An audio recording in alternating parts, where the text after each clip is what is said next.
हम लोगों ने साइंस का लेसन स्टार्ट किया था human body and organ system, 11th वाला लेसन हम लोगों ने स्टार्ट किया था, प्लाज्मा हम लोगों ने कंप्लीट किया था।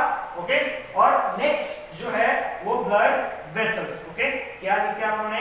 Blood cells. ओके, ब्लड के अंदर टू मेन कंपोनेंट्स होते हैं, plasma and blood cells. Okay, plasma complete किया, अभी देखो ब्लड सेल्स। अभी ब्लड सेल्स भी दो तरीके के रहते हैं, रेड ब्लड कॉर्पस्कल्स या फिर उसको बोला जाता है शॉर्ट फॉर्म में आरबीसी बोला जाता है, रेड ब्लड सेल्स या फिर corpuscles. Okay, small circular enucleated sales.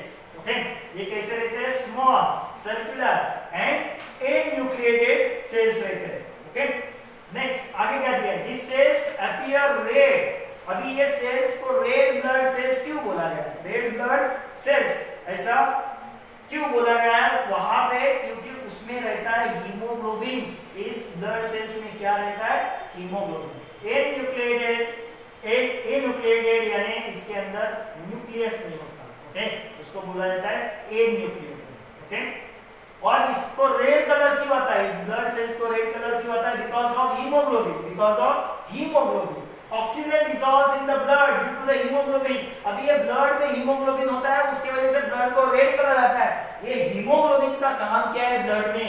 वो हीमोग्लोबिन ब्लड में ऑक्सीजन डिसॉल्व करने का काम करता है।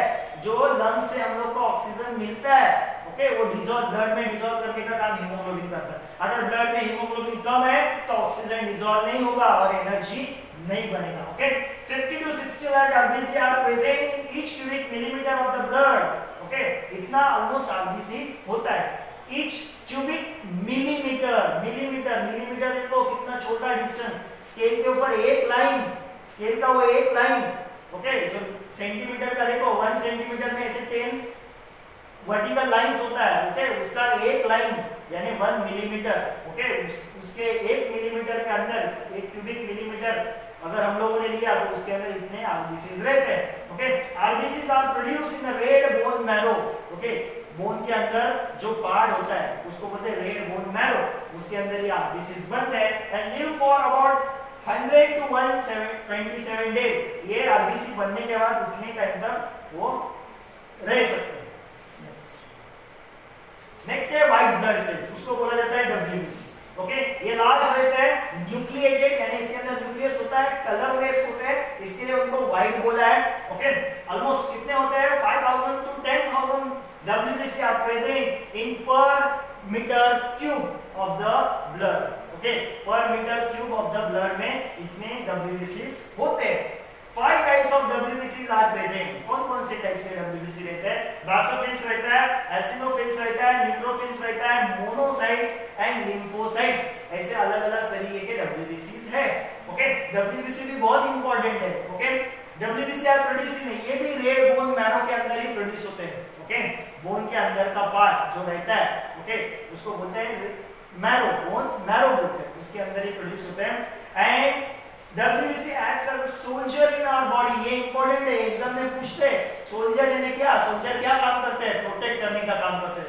तो हमारे बॉडी में अगर गलती से कोई वायरस आया, पैथोजन आया, तो उसको मारने का काम ये WBC करते हैं। फंक्शन क्या काम है इनका? This cells attack the pathogen. जैसे मैंने बोला पैथोजन यानी डिजीज प्रोड्यूसिंग ऑर्गेनिज्म। अगर डिजीज प्रोड्यूस करने वाला ऑर्गेनिज्म हमारे बॉडी के अंदर आया तो उसको मारने का काम ये व्हाइट ब्लड सेल्स करते हैं। They protect us from the microbial disease, disease से हम लोग को प्रोटेक्ट करते हैं WBC। नेक्स्ट है प्लेटलेट्स। ओके, क्या है? These are extremely small and disc shape, disc जैसे, डिस्क, ओके, कॉइन वगैरह है रहता है वैसा disc shape. Okay, 2.5 to 4 lakh platelets are present per meter cube of blood। Her blood के एवरी मीटर क्यूब में, मिलीमीटर क्यूब में, sorry metre cube नहीं मिलीमीटर क्यूब में कितने प्लेटलेट्स होते हैं? 2.5 to 4 lakhs प्लेटलेट्स होते हैं। फंक्शन क्या है? Okay, platelets participate in the blood clotting process. ये भी ब्लड को क्लोट करने के लिए, ओके, ये हेल्प करते हैं। फंक्शन ऑफ ब्लड, ब्लड का फंक्शन क्या है? देखो, transport of gases, oxygen transport करता है। Oxygen is carried via the blood from the lungs to the various parts. Okay, next of the body and carbon dioxide from the tissue to lungs. Oxygen कहां तक लेके जाता है? Different body part. And body part से carbon dioxide लेके आता है। Transport of nutrient, जो भी हम लोग खाना खाते हैं वो डाइजेस्ट होता है इंटेस्टाइन में और वो डिसॉल्व होता है ब्लड में। अभी ये फूड के अंदर जो भी न्यूट्रिएंट्स है वो डिफरेंट बॉडी पार्ट्स तक पहुंचाने का काम ये ब्लड करता है। कौन कौन से न्यूट्रिएंट्स होते हैं? Glucose, amino acid, fatty acid, ऐसे सब न्यूट्रिएंट्स होते हैं। ओके, उनको आगे की तरफ पहुंचाने का काम ये ब्लड करता है। Transport of waste material, body के अंदर जितने भी वेस्ट मटेरियल बनते हैं उसको भी लेके आने का काम, जैसे कार्बन डाइऑक्साइड है या फिर अदर हार्मफुल सब्सटेंस, उसको भी लेके आने का काम ये करता है। जैसे नाइट्रोजनियस सब्सटेंस, जैसे यूरिन बनता है, देखो यूरिन हमारे बॉडी के अंदर यूरिन बनता है। ओके, वो नाइट्रोजनियस सब्सटेंस रहते हैं उसके अंदर के ब्लड के, वो उसमें डिसॉल्व कर लेता है यूरिन में। ओके, और वो बॉडी के बाहर चला जाता है। Like ammonia, urea, creatinine are released by the tissue into the blood, which carries those to the kidney for a excretion. Okay, ये सब वेस्ट मटेरियल कहाँ तक आते हैं? किडनी तक। बाद में किडनी से थ्रू द यूरेथ्रा से थ्रू द यूरिन वो निकल जाते हैं। Okay, next protection. Antibodies are produced in the blood and they protect the body from the microbes and other harmful particles. Okay, blood में देखो WBC रहते हैं, वो प्रोटेक्ट करते हैं। किसको प्रोटेक्ट करते हैं? हम लोग को, डिफरेंट वायरसेस से। Transport of enzyme and hormones, हमारे बॉडी में अलग अलग पार्ट में, अलग अलग ऑर्गन में एंजाइम्स बनते हैं, हार्मोन्स बनते हैं, तो उनको अदर बॉडी पार्ट में लेके जाने का काम ये ब्लड करता है। थ्रू दी ब्लड ही ये वो एक जगह से दूसरे जगह जाता है। थर्मो रेगुलेशन, थर्मो यानी हीट, रेगुलेशन यानी रेगुलेट करता है। ओके, थर्मो यानी हीट यानी body temperature. Okay, the body temperature is maintain constant, हमारा body temperature, normal body temperature है 37 डिग्री सेल्सियस। फ़ारेनहाइट नहीं बोल रहा हूं मैं, डिग्री सेल्सियस, तो 37 डिग्री सेल्सियस। ओके, तो ये बॉडी टेम्परेचर मेंटेन करने का काम, बॉडी टेम्परेचर मेंटेन करने का काम कौन करता है? ये ब्लड करता है। Okay, blood vessel, vasodilation and vasoconstriction. Okay, vaso यानी ब्लड वेसल्स, वासो का मतलब है blood vessel, blood vessel dilate होता है यानी साइज बढ़ाता है। ओके, कंस्ट्रिक्शन यानी क्या करता है? कम करता है। तो ब्लड वेसल साइज बढ़ा के कम करके बॉडी टेम्परेचर को रेगुलेट करता है, मेंटेन करता है 37 degree Celsius. Maintaining the balance of minerals, हमारे बॉडी के अंदर जो भी मिनरल्स है उनका बैलेंस मेंटेन करता है। कौन कौन से मिनरल्स? सोडियम, पोटेशियम, ओके, और बहुत सारे minerals. Okay, if the bleeding occurs, जब इंजरी होता है तो ब्लड निकलता है हमारे बॉडी से, platelets and the protein called fibrinogen of the blood form a clot and seals the injury. मैंने बोला ये क्या करता है? प्लेटलेट्स, और ये प्रोटीन है। ओके, फाइब्रिनोजेन या फिर फिब्रिनोजेन ऐसा उसका प्रोनाउंसिएशन है। ओके, ये क्या करते हैं? ब्लड को उधर जहां पे इंजरी हुआ है वहां पे क्लॉट करते हैं। इंजरी बहुत बड़ा है तो थोड़ा डिफिकल्ट होता है ब्लड को क्लॉट करना, मगर आपका हाथ वगैरह नॉर्मली कट हो गया ब्लेड से या फिर सुरी से, नाइफ से कट हुआ, तो वहां पे कुछ देर बाद ब्लड फ्लो होना बंद होता है, तो ब्लड को वहां पे क्लॉट करने का, स्टॉप करने का काम ये ब्लड के अंदर के जो है सब्सटेंस फिब्रिनोजेन एंड प्लेटलेट्स ये वो काम करते हैं। Human blood groups. ओके, हमारे बहुत सारे ब्लड ग्रुप्स हैं। कितने ब्लड ग्रुप्स हैं? टोटल 4। ओके, अभी कैसे? Depending upon the proteins, okay, like antigens and antibodies. Okay, ये प्रोटीन्स है, antigens and antibodies, different blood groups are form. इसकी वजह से क्या बनते हैं? Different blood groups. अभी हमारे अंदर कौन से ब्लड ग्रुप्स है? कौन के तरीके के ब्लड ग्रुप्स है? कौन से तरीके के ब्लड ग्रुप्स है? ए है, बी है, ए बी है, ओ। ओके, मगर इसके आगे जाके भी ए पॉजिटिव होता है, ए नेगेटिव होता है, बी पॉजिटिव होता है, बी नेगेटिव होता है, तो ऐसे 4 के टोटल 8 ब्लड ग्रुप्स बनते हैं, टोटल 8 ब्लड ग्रुप। तो ये पॉजिटिव और नेगेटिव उसको बोला जाता है RH फैक्टर। क्या बोला जाता है उसको? RH factor. RH negative, RH positive. Okay, blood group लिखते वक्त ऐसे ही लिखा जाता है। ओके, AB RH पॉजिटिव या फिर AB पॉजिटिव ऐसा लिखा जाता है, RH पॉजिटिव ऐसा लिखा जाता है। Okay, thus in all 8 blood groups are formed. Example A RH positive, देखो A RH negative. Okay, तो ऐसे अलग अलग तरीके के यहाँ पे ब्लड ग्रुप्स होते हैं। Blood donation. ओके, अभी ब्लड क्यों डोनेट करना चाहिए और ब्लड डोनेट करते वक्त क्या केयर लेना चाहिए। If the person meets the accident, अगर किसी का एक्सीडेंट हुआ है, बहुत सारा ब्लीडिंग हुआ है, तो उसको ब्लड की जरूरत है ऑपरेशन करते वक्त। ओके, जो ब्लड लॉस हुआ है वो भर के निकालना चाहिए। Many times blood transfusion यानी ब्लड देना, ट्रांसफ्यूज करना यानी ब्लड उसको देना पर्सन को is necessary during the surgical operation. The blood is transfused in the case of patient of anemia, thalassemia, cancer too. ऐसा नहीं कि एक्सीडेंट हो गया या फिर कुछ ऑपरेशन है तो ही ब्लड देना पड़ता है, मगर कुछ ऐसे पेशेंट है उनको भी ब्लड देना पड़ता है नॉर्मल कंडीशन में। तो जिसको एनीमिया हुआ है या थैलेसीमिया हुआ है, ऐसे सर्टेन डिजीज है या फिर कैंसर है, उनको ब्लड देना पड़ता है, उनके बॉडी के अंदर ब्लड ट्रांसफ्यूज करना पड़ता है। Blood transfusion is carried out to compensate the blood shortage in the body. Blood transfusion, blood क्यों दिया जाता है, बॉडी के अंदर ब्लड का अमाउंट कम है तो ही वो ब्लड उस पर्सन को दिया जाता है। Okay, this is called a blood transfusion, यानी किसी पर्सन को ब्लड देना। ओके, उसको बोला जाता है blood transfusion. From where the blood is supplied for blood transfusion. Okay, अभी ये ब्लड कहाँ से मिलता है? ओके, जैसे पैसा हम लोगों को कहाँ से मिलता है, बैंक से, वैसे ही यहाँ पे ब्लड बैंक्स रहते हैं जहाँ पे ब्लड को स्टोर करके रखा जाता है। तो blood is collected in the blood banks by specific method from the healthy person and supplied to the needful person. Certain healthy persons रहते हैं, ओके, वो क्या करते हैं, ब्लड डोनेट करते हैं। ब्लड डोनेशन कैंप आप लोगों ने देखे रहेंगे, वहां पे ब्लड को कलेक्ट किया जाता है और बाद में सर्टेन जगह पे स्टोर किया जाता है। तो जहां पे स्टोर किया जाता है उसको बोलते हैं blood banks. If the collected blood is not to be used immediately it can be stored. अगर ब्लड को कलेक्ट किया, किसी पर्सन से कलेक्ट किया है, उसको इमीडिएटली अगर यूज करना नहीं ब्लड को, तो उसको हम लोग स्टोर करके रख सकते हैं ना रेफ्रिजरेटर एट सर्टेन टेम्परेचर। एक सर्टेन टेम्परेचर होता है, उस टेम्परेचर पे ब्लड को हम लोग स्टोर कर सकते हैं। ओके, अभी जो ब्लड डोनेट करता है उसको बोलते हैं ब्लड डोनर, ब्लड डोनर बोलते हैं। Next,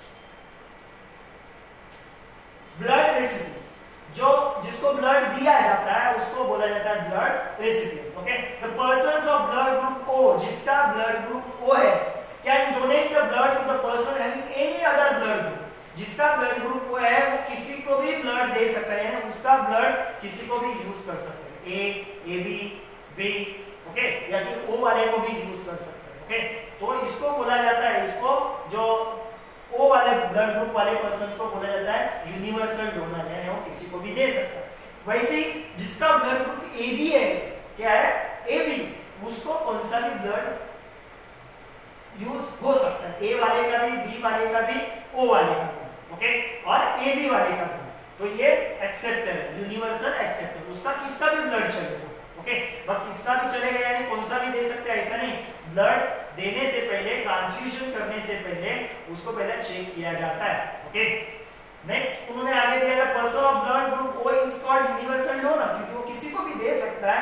and person with the blood group A B is called universal recipient या फिर एक्सेप्टर। उसका ब्लड किसी को भी, उसको किसी का भी ब्लड चल सकता है। ओके, वो दे सकता है किसी को भी और ए बी को किसी का भी ब्लड चल सकता है।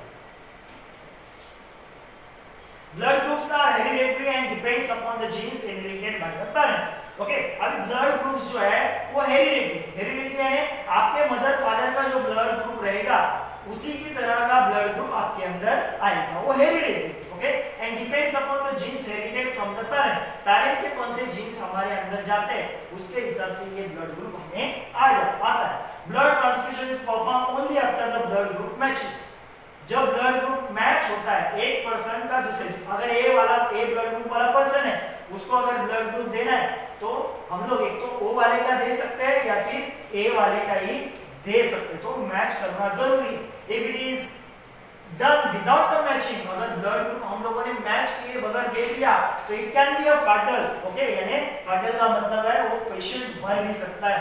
Okay, person who donate the blood may be recipient in the future. देखो बहुत सारे लोग ऐसे ब्लड डोनेट करते हैं, ओके, मे बी इनको फ्यूचर में उनको ब्लड लग भी सकता है। ओके, तो ब्लड डोनेट करना बहुत जरूरी है। देखो अभी कोरोना का टाइम है तो जो हमारे चीफ मिनिस्टर है वो भी बोल रहे हैं कि ब्लड डोनेट करो, ब्लड ज्यादातर पर्संस को अपील कर रहे हैं ब्लड डोनेट करने के लिए। Blood donation without any acceptation is always life saving. Okay, हम लोग जब ब्लड डोनेट करते हैं तो फ्री में करना चाहिए, कोई एक्सपेक्टेशंस नहीं रखना चाहिए कि उसके आगे हम लोग को कुछ मनी मिलेगा। Blood is required in various situations like accidents, bleeding, parturition, surgical operation. Okay, अलग अलग तरीके के लिए ब्लड हम लोग को लग सकता है, इन सब कंडीशन में ब्लड हम लोग को लग सकता है। अभी ब्लड प्रेशर मेजर करने के लिए एक इंस्ट्रूमेंट रहता है जिसका नाम, मेरे को ऐसा डॉक्टर के पास जाओगे तो ऐसा एक इंस्ट्रूमेंट रहता है। ओके, वो आपके आर्म्स को पहला पट्टी बांधेंगे, एक बल्ब रहता है उसको प्रेस करेंगे और यहाँ पे ये इंडिकेटर रहता है। इस इंस्ट्रूमेंट को बोला जाता है स्फिग्मोमैनोमीटर। ओके, इंस्ट्रूमेंट को क्या बोला जाता है? Sphygmomanometer. Okay, the blood is continuously kept flowing through the blood vessel due to the contraction and relaxation of heart. Due to the contraction, the heart pressure is exerted on the wall of the arteries and it is called the blood pressure. Blood pressure यानी क्या? Heart से blood arteries में चला जाता है। Okay, heart क्या करता है? कॉन्ट्रैक्ट करता है, तो ब्लड कहाँ पे जाता है? आर्टरीज में। तो उस ब्लड के ऊपर प्रेशर रहता है, ब्लड के ऊपर क्या रहता है? प्रेशर, उसको ही बोला जाता है blood pressure. Okay, the proper blood pressure is necessary to supply the blood in all part of the body. Okay, तो एक certain proper blood pressure होना चाहिए पूरे बॉडी में ब्लड फ्लो होने के लिए। ओके, वो डिपेंड रहता है अपने हार्ट के फंक्शनिंग के ऊपर। Next, pressure recorded during the contraction of heart. ये बहुत इंपॉर्टेंट है। जब हार्ट कॉन्ट्रैक्ट होता है, यानी अपना साइज थोड़ा कम करता है, तब जो प्रेशर रहता है ब्लड कैपिलरीज के ऊपर या फिर ब्लड वेसल्स के ऊपर, उसको बोला जाता है सिस्टोलिक प्रेशर। क्या बोला जाता है उसको? Systolic pressure. And one recorded during the relaxation, उसको बोला जाता है डायस्टोलिक प्रेशर। यानी हार्ट नॉर्मल पोजीशन पे आया तो उसको बोला जाता है डायस्टोलिक प्रेशर, हार्ट कॉन्ट्रैक्ट हो गया तो उसको बोला जाता है systolic pressure. Blood pressure of a healthy person का नॉर्मल ब्लड प्रेशर है 120 to 80 ml, 120 to 80, 120 high range, 80 low range. इसके बीच में अगर ब्लड प्रेशर है तो उसका ब्लड प्रेशर ओके, ऐसा हम लोग बोल सकते हैं। ओके, तो 139 to 89 mm of Hg। Okay, तो हाई कितना होना चाहिए? देखो 120 से 139, हाई कितना होना चाहिए? 120 से 139। लो कितना होना चाहिए? 80 से 89। इसके बीच में लो ब्लड प्रेशर होना चाहिए। हाई ब्लड प्रेशर 120 से 139 के बीच में होना चाहिए। It is measured with the help of, कौन सा इंस्ट्रूमेंट है ये? Sphygmomanometer, sphygmomanometer.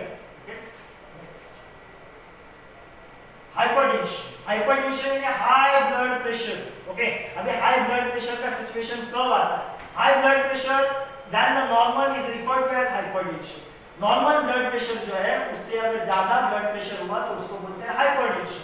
In the arteries the person with the hypertension unnecessary tension develop, अगर अननेसेसरी सर्टेन टेंशन आया, ओके, तो हम लोग का हार्ट बीट्स बढ़ता है, ओके, और ब्लड रैपिडली फ्लो होने लगता है, तो ज्यादा प्रेशर क्रिएट होता है ब्लड का। The heart needs to perform more function than the normal condition in case of hypertension. Both the systolic and diastolic pressure are high in hypertension. Systolic pressure and diastolic pressure, ये दोनों pressure hypertension में ज्यादा होते हैं। Blood production occurs continuously in our body. Okay, about 350 ml of blood is collected from the person during the donation. जब कोई person blood donate करता है तो कितना डोनेट कर सकता है? 350 ml ही डोनेट कर सकता है। Okay, the pregnant and breastfeeding women cannot donate the blood. Pregnant women और जो बच्चों को मिल्क देती है, ऐसे women क्या नहीं कर सकती? ब्लड डोनेट नहीं कर सकती। There is no trouble during after the blood donation. Blood donate करने के बाद कुछ डिफिकल्टीज नहीं आते, इसलिए हेल्दी पर्सन ही को ही ब्लड डोनेट करना चाहिए। 1 October is observed as a national voluntary blood donation day. Healthy person of age more than 18 years can donate the blood for 3 to 4 times in a year. कितने बार donate कर सकता है? 18 years से above वाला person 3 to 4 year तक, मगर एक wait का भी क्राइटेरिया रहता है, इतना वेट होना चाहिए ब्लड डोनेट करने के लिए। ओके, नॉर्मल ब्लड प्रेशर देखो, सिस्टोलिक प्रेशर क्या है? 90 to 119, डायस्टोलिक है 60 to 79, एंड प्राइमरी हाइपरटेंशन में क्या रहता है, सिस्टोलिक प्रेशर कितना रहता है, इतना रहता है 120 to 139 एंड डायस्टोलिक प्रेशर यानी जिसको हम लोग लो बोलेंगे वो रहता है 80 to 89। ओके, ये सब दिया हुआ है टेक्स्ट बुक में, वो आप रिफर कर सकते हैं। यहाँ पे हम लोग का ये लेसन खत्म होता है। नेक्स्ट टाइम आएंगे तो हम लोग वो 12th वाला लेसन जो है वो स्टार्ट करेंगे, एसिड बेस का एक लेसन है वो स्टार्ट करेंगे।